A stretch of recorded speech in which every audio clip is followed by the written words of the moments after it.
Am I an animal? Yes. Could you find me in Asia? Yes. Okay. Do I eat meat? No, you only eat plants. Do I have a horn? Yes, you do, but sometimes you can have two. Am I an elephant? No, wait. Elephants? Those are tusks. Yes. Am I a rhino? Yes, you are a rhino. This just in from Snapnews. Rare rhino killed as poaching attempts rise amid India's lockdown. Hey, I am Jen. And I'm Amanda. Today, we are going to be talking about rhinos. First, though, we're going to go through an unfortunate story that's making the headlines about these gentle giants. And then we'll uncover some vocabulary, learn a few new grammar rules, and investigate the etymology of our word of the day. Let's get started? Yes! Let's go!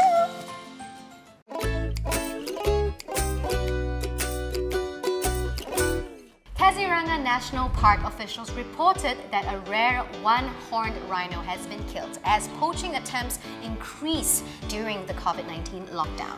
Kaziranga is one of India's best-known national parks and home to the world's biggest population of one-horned rhinos. With fewer vehicles on the highway near the park, officials have seen an increase of animals move towards its boundaries, making them more vulnerable to poachers.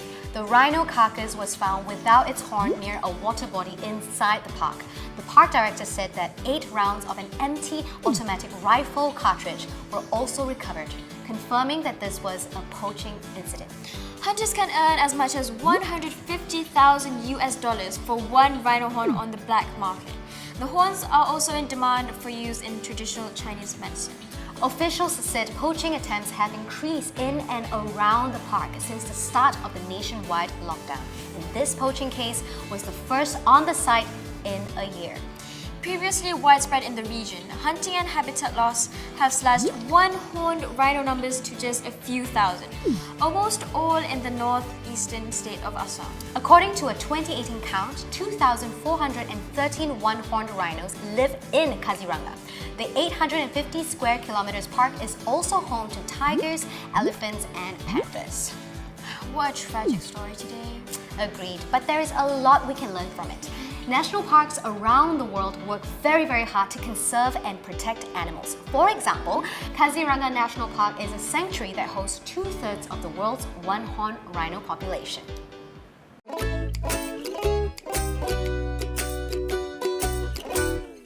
Alrighty, there are 5 different species of rhinos. 3 are native to Southern Asia and 2 are native to Africa. Black, white, and Sumatran rhinos have 2 horns, while Indian and Javan rhinos have 1 horn. 4 out of 5 rhino species are either critically endangered or vulnerable. This means that rhinos are rare or uncommon.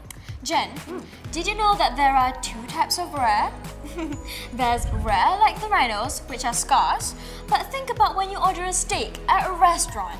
How well do you like your steak cooked? Do you like it rare, medium, or well done? I'll have mine medium rare, please. Actually, I think I noticed another homograph in the article. I remember because I got a little bit confused because I like to have poached eggs over toast for my weekend breakfast. But I don't think that's what the article was talking about when they were talking about the rhinos. Good catch, Jen. Even though a word can have multiple meanings, the rest of the sentence is what gives us an idea of what's being discussed. The rhinos in Kaziranga National Park are protected, so I surmise that the type of poaching going on in the article was nothing to do with cooking in liquid, but actually illegal hunting. Yikes. I guess let's stick to poaching eggs, please. Yes. What about the word cartridge? Is it a homograph? Cartridge. Let me think. A cartridge is a container that holds something for something else, right? Like an ink cartridge holds ink for a printer, or a firearms cartridge holds ammunition. Although you can have different types of cartridges, the word cartridge only has one meaning. It's a case or a container.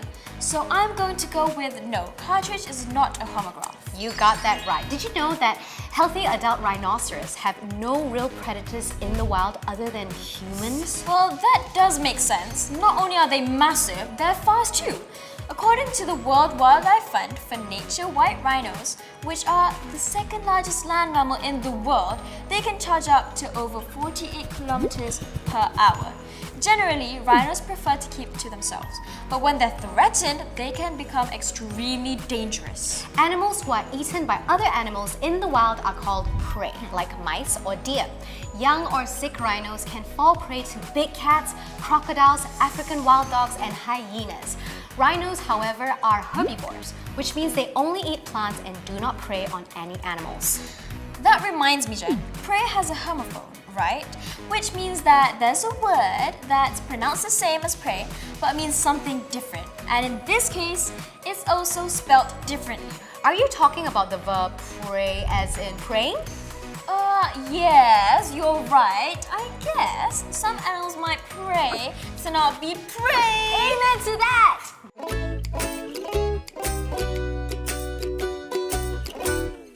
One has many uses in the English language. First, one can be a noun, such as the number one, or one can be used as an adjective to help us describe a noun. For example, one horn is a name, but it also describes how many horns the species of rhino in the article has. An advantage of using one is that it is a gender-neutral pronoun, which means it can replace a noun in a sentence. It can replace a subject so that people should always hope for the best becomes one should always hope for the best.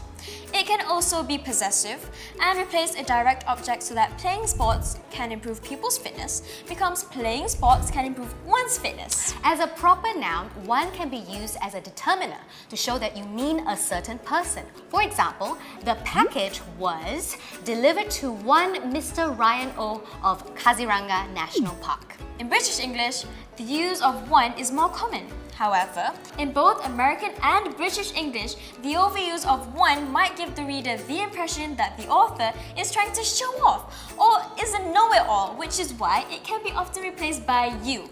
So here's an interesting rule. When using the phrase more than one, the associated verb and noun are singular. This is because one controls the verb and noun.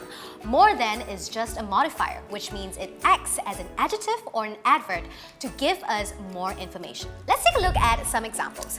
Given that more than is just a modifier of one window was broken, the noun window and the verb was remain in their singular form. The same applies to the second sentence. Both the words reason and is remain singular. Very handy, Jen. Another useful rule is a noun that follows the phrase one of the must be plural. This is because one of the means that there are more than one. So the following noun cannot be singular, alright? The same rule applies to the phrase none of them. For example, one of the rhinos died, or none of the students failed.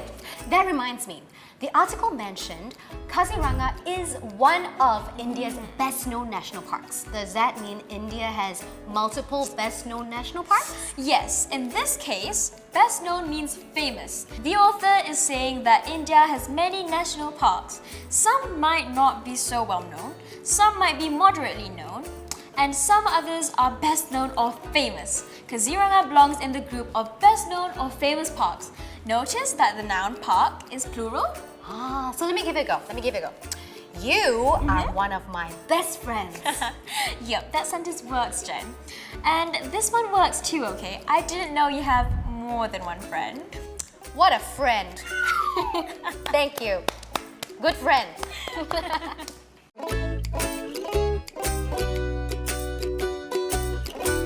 Our word of the day is carcass. A carcass is what we call an animal's dead body. It's a Middle English word that came from the Anglo-French word carqua and the Anglo-Latin word carcosium. Carqua was influenced by the Old French charqua, or carcass in modern French, which means the trunk of a body or chest. Carcosium means dead body. The word's original origin is unknown, but etymologists have assimilated it to the Latin word caro, which means flesh. The word carcass usually only applies to animal bodies. However, sometimes you'll hear it being applied to the structural framework of a building, ship, automotive, or piece of furniture. On the other hand, a dead human body is called a corpse or a cadaver if it's being used by medical students, physicians, and other scientists to study anatomy. Jen, I feel like we've gone through so much today. Too much. Yep, looks like we've reached a dead end. Ready for the review? Let's do it.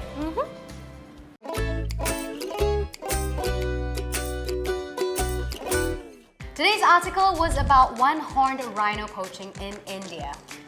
What a tragedy, Jen. I agree. But with that said, we managed to add several words to our vocabulary, some of which even had multiple meanings. So let's see if we can recall them. Rare and rare. Okay. Poach and poach. Prey and prey. Good, you got it spot on. In our grammar lesson, we learned how to use the word one. We also learned the more than one and one of the rules. And let's not forget our word of the day, carcass. Jen, if it's okay with you, carcass might be one of the words I would like to forget, please. Me too, me too. Well, that's all for today. Thank you so much for joining us. And we'll see you next time with a new piece of Snap News.